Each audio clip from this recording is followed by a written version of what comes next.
एक तरफ अयोध्या को राम मंदिर बनने का इंतजार था, तो दूसरी तरफ सियासत नहीं थम रही थी, क्योंकि अब तो दशक पर दशक बीत गए जब अयोध्या का नाम सिर्फ विवाद से जुड़ा रहा कि राम मंदिर निर्माण को लेकर क्या हो रहा है। तमाम सियासी पार्टियां एक दूसरे को घेरती रहीं और ये अयोध्या का नाम आते ही जैसे मन में ये सवाल आता था कि अयोध्या क्या सिर्फ विवाद बनकर रह जाएगी।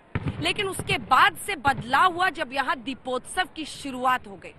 तो क्या दीपोत्सव ने नए सिरे से अयोध्या को रोशन किया है?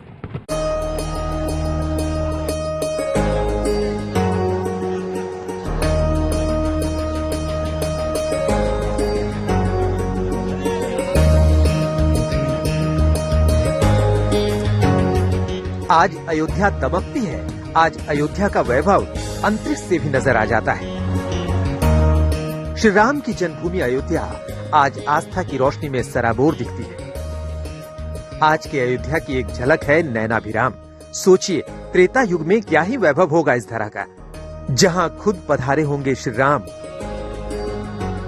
भगवान श्री राम की भक्ति और संकल्प की शक्ति ने भारत भूमि पर वो संभव कर दिखाया है जिसकी उम्मीद कम दिखती थी।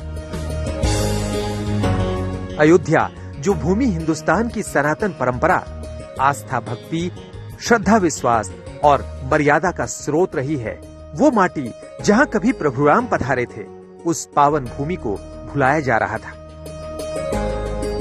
सरयू वही थी, श्री राम की पैड़ी वही थी, सरयू तट पर भव्य भवन वही थे, श्रद्धा वही, भक्ति वही, लेकिन सियासत का संकल्प बड़ा कमजोर था।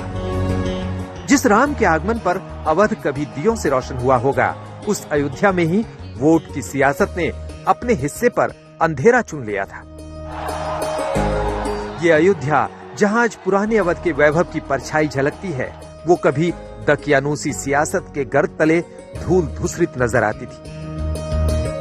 सरयू की कलकल करती जलधारा अपने इतिहास के वैभव के सामने वर्तमान की हालत देखकर अफसोस करती थी। आप सबको याद होगा कि अयोध्या में कितनी बेदर्दी और बेशर्मी के साथ सांप्रदायिक सियासत हुआ करती थी। आज उसी अयोध्या में संस्कार के, संस्कृति के, सौहार्द के दीप जल रहे हैं। और जब संस्कार, सौहार्द और संस्कृति के दीप जलेंगे तो पूरा देश उससे रोशन होगा। उस पूरे देश में ये संस्कार और हमारे समृद्धि और सौहार्द का जो है वो रोशनी पहुंचेगी।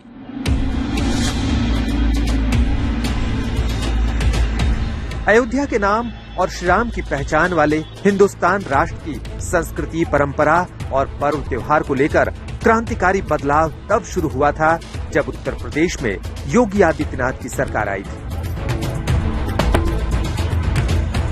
वर्ष 2017 में पहली बार उत्तर प्रदेश के मुख्यमंत्री योगी आदित्यनाथ ने श्री राम के पावन भूमि अयोध्या में भव्य दीपोत्सव की शुरुआत की थी। सरयू के इसी तट पर पहली बार 1,87,000 दीपों की रोशनी जगमगा उठी।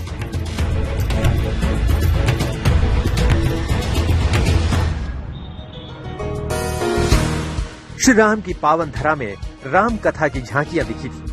अयोध्या में न जाने कितनी सदियों के बाद ऐसा उत्सव हुआ था।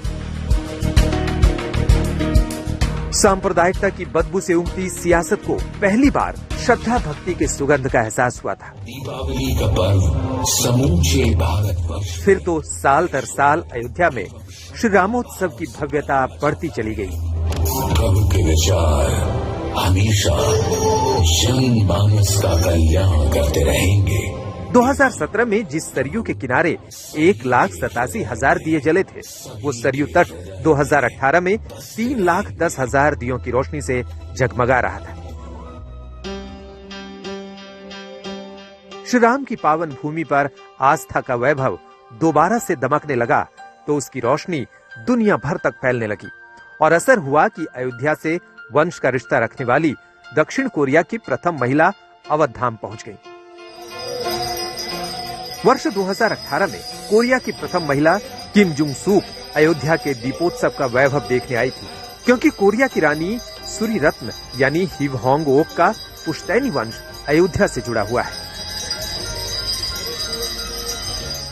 हर गुजरते साल के साथ अयोध्या में दीपावली के मौके पर मनाया जाने वाला दीपोत्सव अपने भव्य से भव्यतम स्वरूप में दिखाई देने लगा। वर्ष 2019 में अयोध्या के सरयू तट पर 5 लाख दिए जलाए गए, तो कोरोना के अंधकार काल में भी सरयू का ये किनारा 5,51,000 दियों की रोशनी से जगमगा रहा था। इसके बाद 2021 में इसी सरयू के किनारे 12 लाख दियों की रोशनी दमक रही थी और अयोध्या का दीपोत्सव पूरी दुनिया का अनूठा उत्सव की शक्ल लेने लगा था, जहां एक साथ लाखों दियों में श्रद्धा के ईंधन और भक्ति की बाती से आस्था की रोशनी फैल रही है। अयोध्या से श्वेता सिंह, अंजना ओम कश्यप, समर्थ श्रीवास्तव, अशोक सिंघल और अभिषेक मिश्रा के साथ आज तक ब्यूरो।